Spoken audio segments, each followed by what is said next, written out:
朝野立委伫今日针对国会改革5个法案伫立法院呢进行这个表决大战。这摆修法主要的焦点是5大重点，包括总统国政报告常态化。行政官员藐视国会罪等等。严格的民进党的立委认为讲，这根本是无限度扩大权力，甚至有危险的顾虑。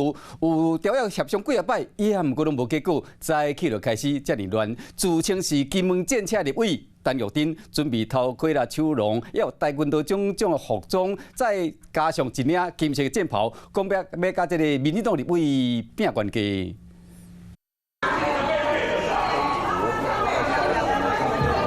用片啊，本国旗歌，伫国会改革5法表决进前，南洋立委齐卡心甲同事徛伫主席台列阵阻挡，各传技师制作音效。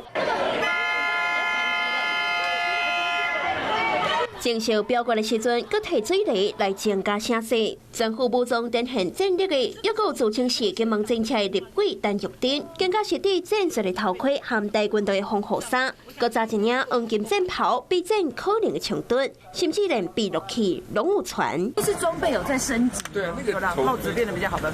哦，是我们在看棒球的时候会帮忙加油的汽笛，直笛它是属于乐器，那应该没有说规定不能带乐器，陶冶大家的心灵。为了让国会改革5法会当伫议会顺利3读来通过，南洋立会做好准备，全面应战。